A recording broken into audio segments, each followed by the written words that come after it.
Mbote bandeko ya solo bongo bena toye lisusu toye kaka solo bongo kotatama na kotanga ndenge tolobaki bongo solo bena bongo mokanda na biso ya les saboteurs de l'authenticité na yango wana esengeli na biso tolatama neti oyo ya solo bongo bena toza kokoso te na mai tozali kotanga baeleki tosukaki ndenge baeglise coloniale baya kokosa bango na mirage de chemin, beaucoup de négro africains baza pena balineti lelo tout ça bazo koyeba te ndenge nini bakoki kolongola makambo wana yango na biso toye mpenza kotelemisa bango kolakisa bango bwania po ete bakota na nzela bokola biso totangaki bongo ekomamaki na Matthieu tout ça au 21 la vérité Jésus était un grand ngunza ndenge elongi ya kongo asili koloba akangi sikoyo na nzela ya zomi na mine wana. En vérité, Jésus était un gunza de la trompe de non-gunza de mpeve ya longo, ni plus ni moins, j'ai dit. Voilà, longi ya kongosi kwa kati amike ya solo bongo pena Yesu azalaki nega ka ngunza na niveau, na ekitezo moko na ngunza ka ko ya mpeve ya longo po. Ayeba nene mingi te, même na mboka na bango wana, ayeba nene mingi te po. Tango bakena obaki na kuruze, il fallait nani Jida akene bana kobeze po bayeba po so bayebaki bango lobaki ye wana bango mona mara mwazane ka ngunza mo boye sikoyo bango bakomisa ye munene po bakosa biso. Donc yango lelo sikoyo toye kotanga les sauveurs des juifs ezali bongo na zomi na mitano totyanga mo leyebo po ete tokanisa bakoko na biso tokotatamana.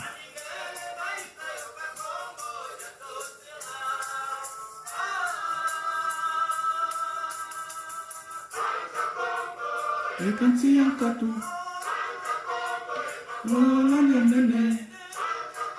et quand il y a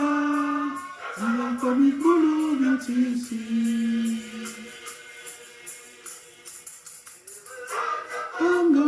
Et quand il y a un catou,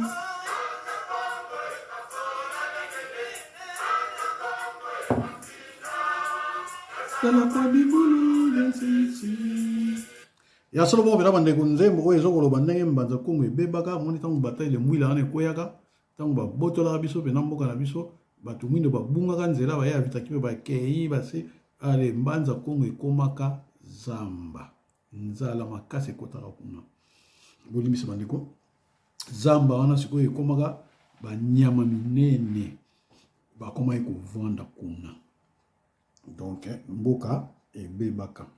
Les sauveurs des Juifs. Après 5 siècles sous les propagandes de l'église coloniale, beaucoup de négros africains ont accepté Jésus comme leur sauveur. Mais parce que ses frères juifs ne l'ont pas accepté, car ils le prenaient pour un farceur. La Bible continue jusqu'à aujourd'hui à les répéter que Jésus était venu aux siens, les Juifs, entre parenthèses, mais les siens ne l'ont pas accepté. Et ça, comme a mis dans Jean, il y a le bosso. Na nzela ya zomi na moko bozomona awa penza solo bongo ndenge penza nga kongone makanda ne mona sem ndenge lobike ba juif ne bazana ba négro africain donc 5 siècles après bango bandimaka ke yezo a sauvé l'humanité ka solo bongo penza tozomona awa ndenge bible zo bandela ko loba ke no yezo ayaka penza solo bongo pe pa ba ye donc ba juif kasi ba ye bandimaka yete ngona tozoko tatamana kotanga. Toi, les négros africains qui a accepté Jésus, qui n'est donc pas sien. Donc, là, il y a yété. Donc,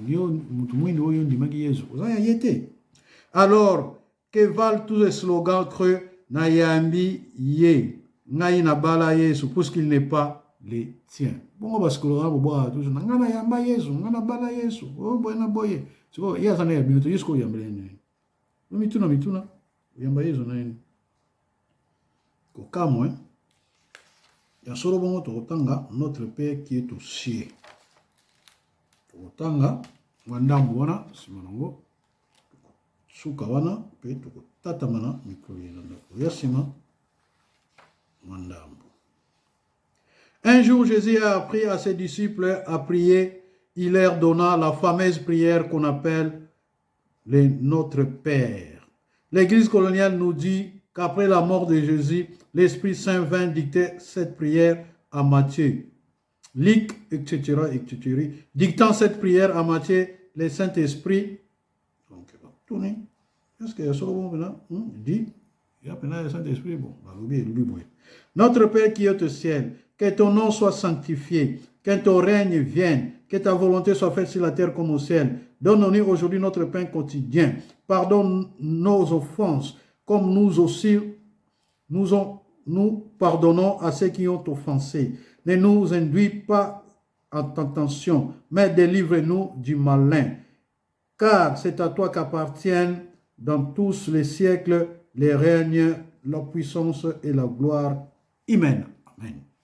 Non, Matthieu 6, 9, 13. Il y a la sonne Matthieu, samba nous, nous voix, ye, kumi, nate ye kumi, ye tatu. Dictant cette mère prière de Jésus à Luc, le Saint-Esprit, dit, le Père, que ton nom soit sanctifié, que ton règne vienne, donne-nous chaque jour notre pain quotidien, pardonne-nous nos péchés, car nous aussi nous pardonnons à quiconque nos offenses, et ne nous induis pas à tentation humaine. Amen. Donc, Luc 11, de à 4, comme il y a Luc, il y a Zomi Namoko, na Zela ya ni balete, na misata, son maman Luc, comme il y a aussi, nous y a Zolé, ya. Ainsi donc, en comparant la prière que l'Esprit de Dieu, pour l'interrogation, avait donnée à Luc et à Matthieu, nous constatons la parole ne concorde pas exactement. C'est cela notre déception, car pour un travail fait par l'Esprit du vrai Dieu, nous nous attendons à beaucoup plus de perfection. Or, la Bible est franchement un livre bâclé. Qui est l'auteur de ce livre contradictoire? Dieu. Non. C'est une injure à l'esprit omniscient du grand Dieu Nzambiampungu Tulendo. Dans la Bible, Jacques dit que Dieu ne tente personne. Dieu n'induit personne en tentation, car seul Satan, le diable, tente l'homme. Comment mi bongo? Dans Jacques 1, 13. Comment mi dans Jacques Elbousso? Non, là, il y a Zomi na Misanina, seulement Jacques Yantete, nous la makomi yetatu. Et ça, bongo to moni awa pena, nenge matani na ludi donc mpeve o etani saki, ne mwanda semi awa, ezoko lobana so boanya ke makambo yo eza kokamwa. Nous avons bulungani donc ba imperfection ni nato loba matani la ludi mpeve wana eyaka pena na boanya. Siko tozomona awa mpeve wana eza na boanya te. Sika musuba lobi ndenge mususu, sika musuba lobi ndenge mususu, sika musuba lobi ndenge mususu. Nous ezoko kamusa biso. Donc le Dieu omniscient de tout awa donc Nembumba, Dieu omniscient du grand Dieu Nzambiampungu Tulendo, donc a bossa nakate, aza parfait. Seconde ni awa, tuzomona makambo. Et kokana te oya ya lobibo, oya lobibo, oya lobibo, oya lobibo. Donc ils a livre moko pena ba bongisa yango kaka uniquement pona ya kosa biso. Bâclé. Donc ils ana ba ils ana ko kese ni na ndenge contradictoire ndenge na ndenge. Donc eloko moko ba bongisa ki yango pona ko sa ba peuple moko songolo pakala. Ko ba kina ko gagner ba territoire. Les actes dienda ndenge to ba ki mbaleleki kuna eza dienda mission na bango. Or, dans notre Père, il y a une ligne de cette prière qui dit que nous ne nous induit pas en tentation. Et ça, si comme on est comme bien dans mon candawana, si comme le bitata na biso, comme même biso na bon mécanoté, koya comme méca biso to na compte ben en tonda. Tonda. Ma question est la suivante. A. Qui adresse-t-on cette parole, cette prière? À Satan, le diable, qui est le grand tentateur. Et donc, l'onga qu'on est makandane mon semi ma wemba kosi ya tunia mutuna na yeza liboy. Sikoyo,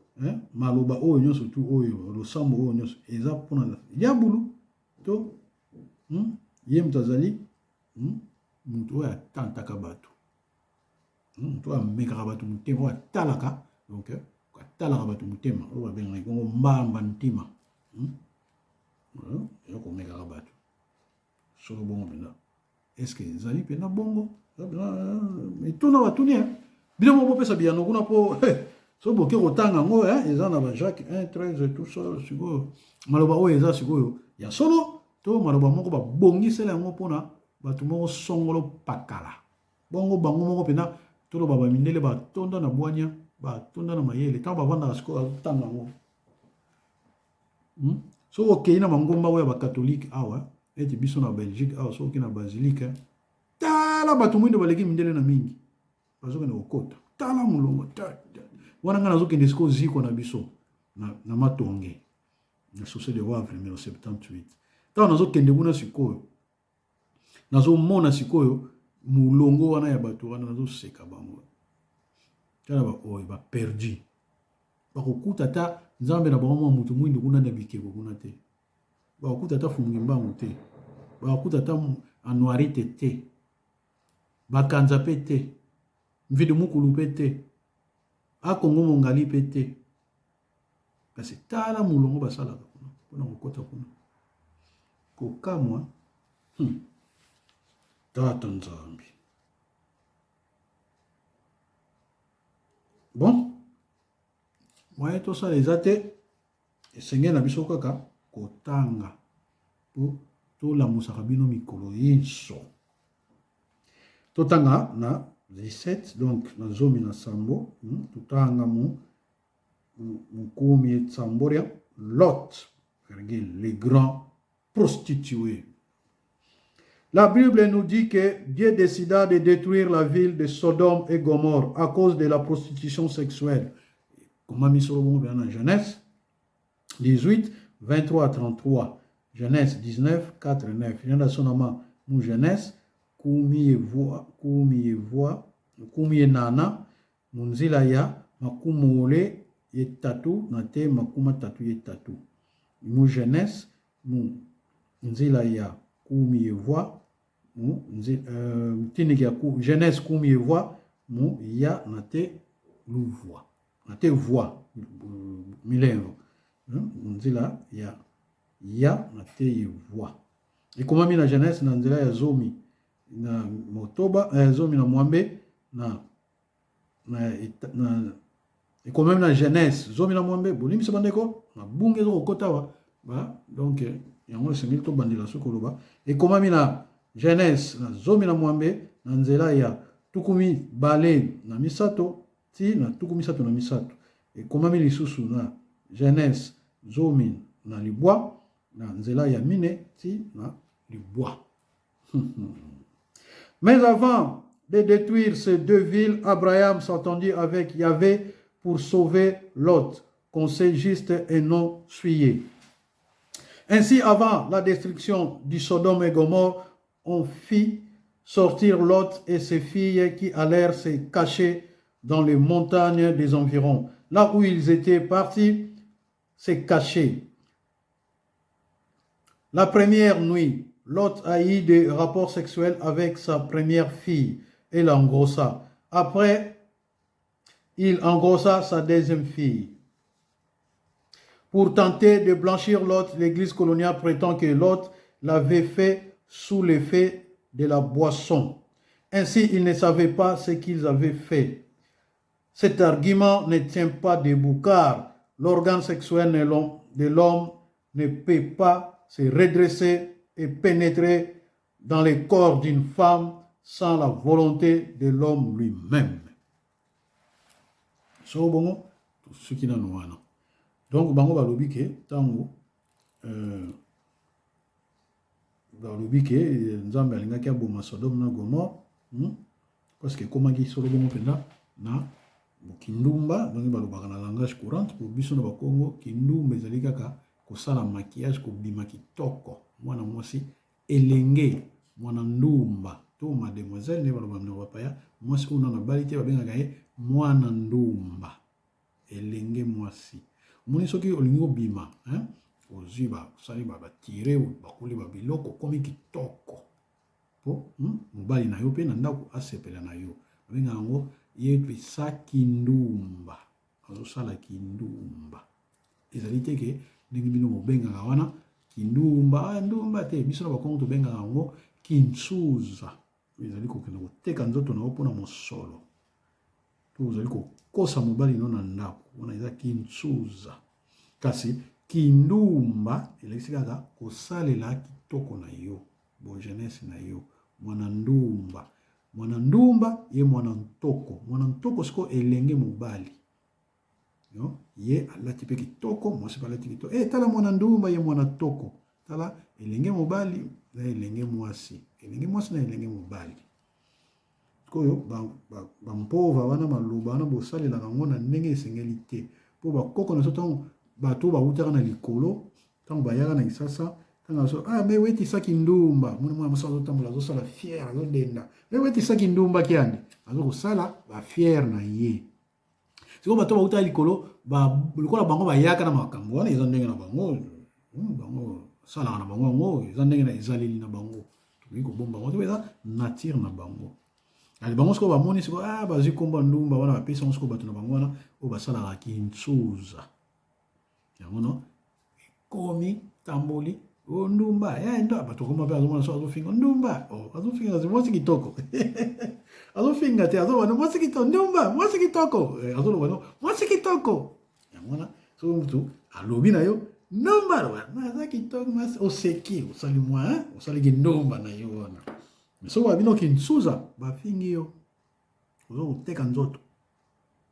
kote mosusu eza mpona biso bakongo eza kofinga me bakote mosusu eza nango nature eza ndenge wana tokolobela ngo ndenge mosusu te wana totelema moke ya solo bongo mpenza mpona kotangisa kolakisa mpo esengeli na biso ntango tozoloba maloba oyo tolakisaka mpe kolakisa mingi kotanga mpe ntango mosusu mwa mokie kolakisa ebele donc sikoyo bango balobaki ke kosala kintsuza sikoyo bocomprendre le sens ya mot sikoyo tobenga ngo kintsuza kendeki wana mpo abomaki mokili wana mpo bango balobi ke azokosala kintsuza kasi ya solo bongo mpena yambo te baboma mpena mboka wana Sodome na Gomore donc bato babimaki Lot babimaki na bana na ye bakendaki kuna na ngomba ya pembeni mpasi bakendaki kovanda kobombama na butu ya solo bongo mpena Lot asalaki kintsuza na mwana na ye atiaki ye libumu atiaki ye mokumba atiaki mwana na ye mokumba nsima nango ayaki lisusu kotia susu mwana na ye ya mibale su mokumba sikoyo bato ya eglize coloniale baye sikoyo balingi babongola yango te ezalaki nango atiaki amelaki masanga ya makasi yango wana nde asalaki ekobo wana yango wana asalaki kintsuza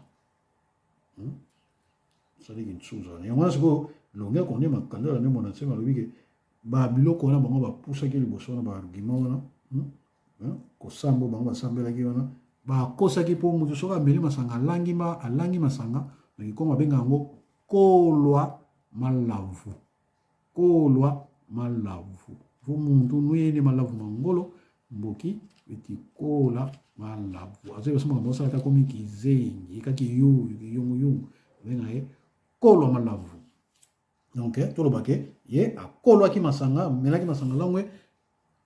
nzoto ya biso mobali ata bayaya bayebi yango na ndako nzoto na so mibali soko omeli masanga ebele okomi kizengi nzoto na yo mpe ezosala nango sulu te po conscience na yo ebungi nango nzoto na yo ekosala lisusu te bongo sikoyo ye nzoto na ye amelaki masanga langwe sikoyo nzoto na ye donc ye Lot wana abima na bana na ye bolokela biso lokuta mosusu te akenda kobota na bana na ye kuna akenda kosala kintsuza nene na ngomba mpo kuna babenganaki ye ale ake sikoyo kuna ake kosala kintsuza mosusu na bana na ye moko tala buzoba. Ensuite il y a un proverbe Congo qui dit que ensuite il y a un proverbe Congo qui dit que si quelqu'un t'injure lorsqu'il est ivre, c'est que depuis longtemps qu'il cultivait cette pensée de t'injurier. Donc, dans la culture Congo, elobi ke na bingana na biso ba Congo, elobi ke soki moto afingi yo na se ya masanga, elingi koloba ete mutu wana akana yo alona pena solo bongo pena makanisi na ye kobanda kala ke akofinga yo. Yango na tanga meli masanga langwe afingi yo. Bisiko ke yelo kola utana kintsuza na ye, kuna na Sodome gono tanga kene no na ko linga bana na banda kala yango na sala yango siko bango bazokosa alanga ki masanga bon so bolobi ndenge na biso tolobi ke alanga ki masanga amelaki po akana yango na manzela nyoso mibale ozo trouver kaka mutu mabe lot mutu mabe mabe makasi yo totalo malamu ozo mutu mabe makasi lot bato balingaka lot bo boya ya zo mutu mabe ndenge mona milili to zo mona mikolo ya batie mwana tata na mwana ndenge mona lot aza mutu mabe na kamwe penza bato batanga mukando yo sikoyo bayebaka pena kososola te bakamusanga bandeko totanga. L'unique conclusion à tirer que Lot était pire que ce qui avait été détruit à Sodome et Gomorrhe. Ce sont ces histoires de la prostitution de Lot avec ses propres filles que la religion coloniale est venue apprendre aux Noirs d'appeler cela la parole de Dieu. Yango na ba longa comme ça tanga e bonga koketi na suka simuche ba mungu na ba pilipili na yo. Siko moni to yeko kuta na siko na kuta lo ba yango na pe ye atie na kati. Moni so ozolanda bunida ko mingi ya. Moni peve ya longa Kongo ezali awo. So yo zolande mingi ozomata ti oyo okokana na ye. Oyeba ko makanisi na ye tanga komi mbala moko yo peve na yo oye kunda kati na yo ekoti sikoyo na peve kunda kati na ye ozwi makanisi na ye ndenge na sali awo nazotanga me er mo tano pusana na kikuta na sulu makambo na chaki commentaire mamungu na bapipi na kikuta nsuku na bato musu baloba oh te otanga ki yango liboso oh bena ma te natangaki liboso oui kasi oyo nazobakisa awa na suka wa namoni ke na continuer kotanga yango nazokutana nango donc oyo nazotanga awa natangaki yango liboso te nakutani nango pona kanaki na suka kote kuna sima na lobi ngongo ezali napusana yango napusani yango na siko zomona donc soko ozoza malongi mingi ozokosambela mingi tout ça boko mpeve na yo kokutana na ntumwa donc biso fumuki mbangu peve na biso bayaya vita kipo moni bayaya futi kuna na bayaya matondo mwasi nzambe bayaya wasawa kuna na États-Unis bayaya bilonda tout ça bayaya lukao lukao moni soki moni ya lukao kombo na yona monenge mwana balobi Lot awa tchaki mwasi na ye mokumba na kikongo benga ngo lukao na boye ko ni lisusu donc na likongo benga ngo lukao kena wana siko baloba ngo na miso batu te okobomba ngo ti sanza misato so moni sanza misato ekoki ale wana nde okoki na yo koloba po moni mwasi so akangami na lukao donc to tangisa po to yaka hapo na tangisa po na zosuka na kala mingi to yaka hapo na tangisa sengena so tanto kutani logo esengi to pesa na longi iti na kombo ya lukao sengena biso pe to kota mwana to limbola lukao so ile kisene lukao moni soki mbuta na ya basangani bongo ya kangami tamuso koyeba pete donc kokangama na bakangama benga ngo lukao wana sikoyo na bukongo na culture Congo esengeli na yote olobango na bato soki olingi oyebisi mbuta na yo na ndaku soki po olingi na yote soki mpe bezo twadisa na ngote yebisa mbuta no na ndaku ya sikoyo okoloba na yo pete soki ye moko mbuta amoni ondimi soki amoni na yete vanda na yo ozela sanza misato soki olingi sanza misato oyebisi mbuta na yo naza na lukao soki omoni ke mbuta na oyebisa yete mpeve ndenge zotwadisa yo oyebisi yete sanza misato ekoki soki olingi oyebisi ye mais sanza misato na ndambu koki no koloba pa ya mbuta sima ko oyebisa mama na yo leki na yo to bana na kata ndako kasi bato libanda pe bomba na yo kaka bango bayeba pona nini pamba te omoni ntango zomi na lukao wana ya poso moko poso mibale soki oyebisi bato oyo ya milimo mabe bakosala nini bakotindela yo nyoka nkao moni olobaka nyoka nkao amelaki ezemi nyoka nkao bakotindela yo nyoka nkao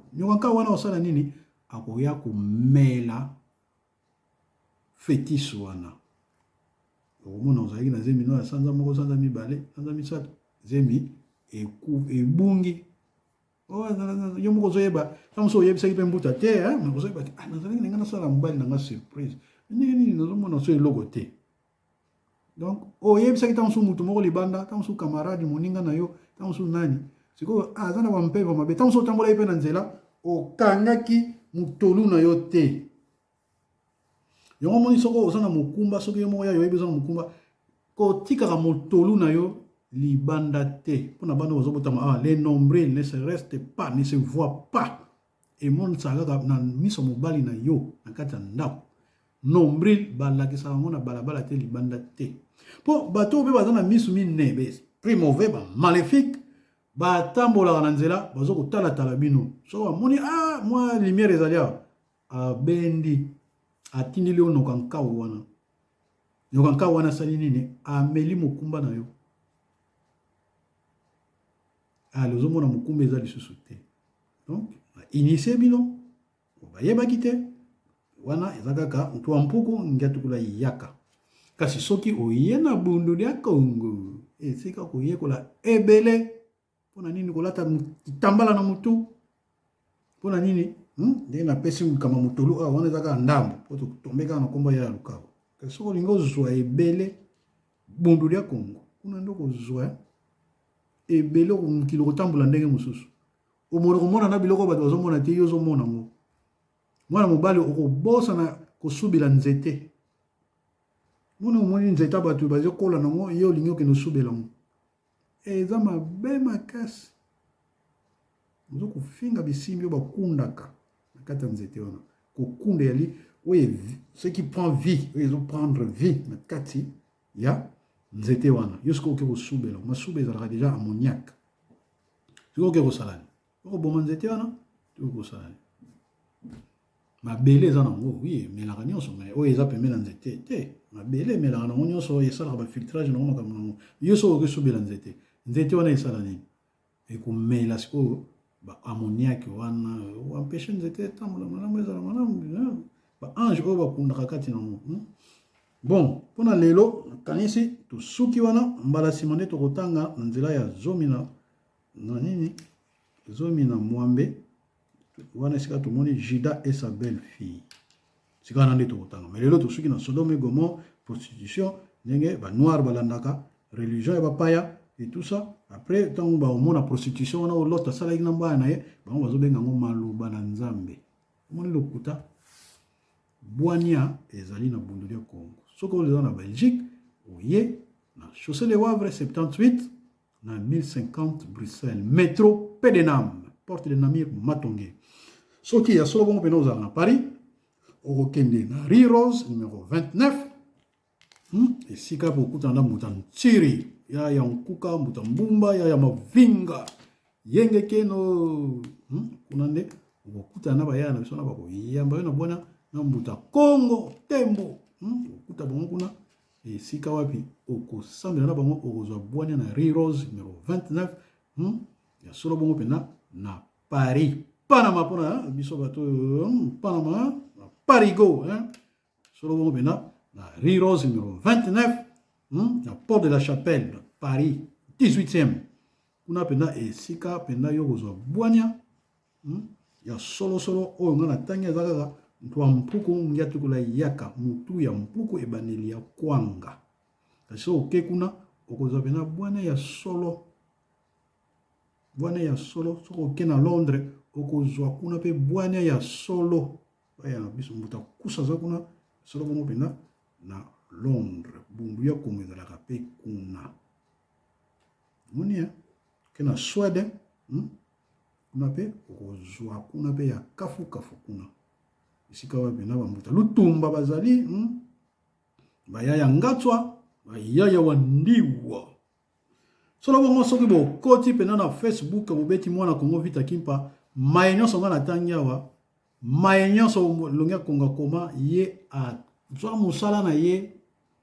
yanga aloba na ye ke ye ya Vita Kimpa azwa mosala na ye kokoma oyo nga nazotanga kasi ye atandaka yango molongo akokobanda na ye tongo ti butu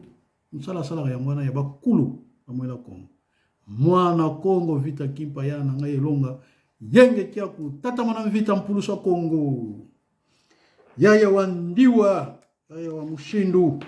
ya solo bongo bina yaya na biso tata mana vita na yongo bunda miko nyoso na yango esengana biso to tila bino mwana yembo to banai ko yoka po ete to silisa yango to zongisa matondo na bakulu na biso na sanza oya yaya vita kimpa po yende muta bundisa biso mpeve na yezo kotambola yezo kosimba bambuta wa yizo yezo kosimba ba yaya futi yezo kosimba ba yaya matondo mosi nzambe ba yaya wasawa kuna na États-Unis bambuta zoro bilele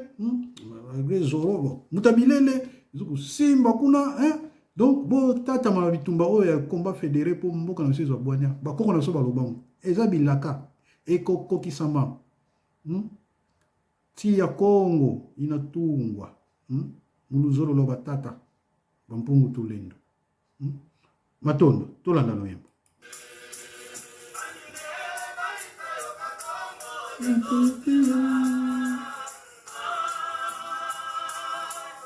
Andele baiza yoka Congo yantotela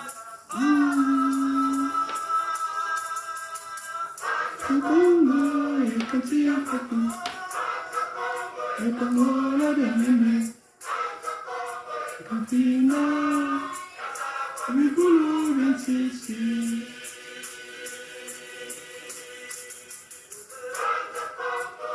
Yokansi yokaku Ola demene Yokantina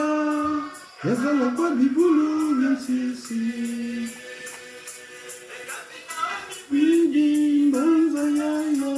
Yeye mono tu video mboka wana eza ya nani nani vidi mbanza yo mboka wana eza ya nani mboka wana eza ya ngai na yo nani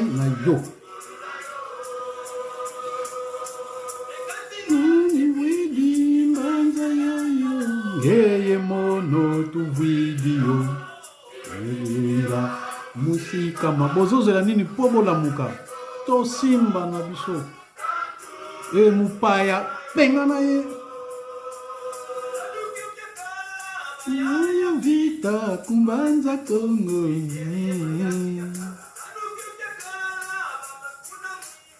kumbanza Congo otikela bino boyoka baparole oyoka batu mwana biso bele ntanzete adiriza twa tungulula mbanzete tungulula neti fumuki mbangu ya ntungunwa muni ntunga akota kana se bimisi mabele tungulula to bimisa mboka na biso ya solo bongo bena bandeko to suki solo bongo muyenge bakulu yoyo lo sako mbalasima yoyo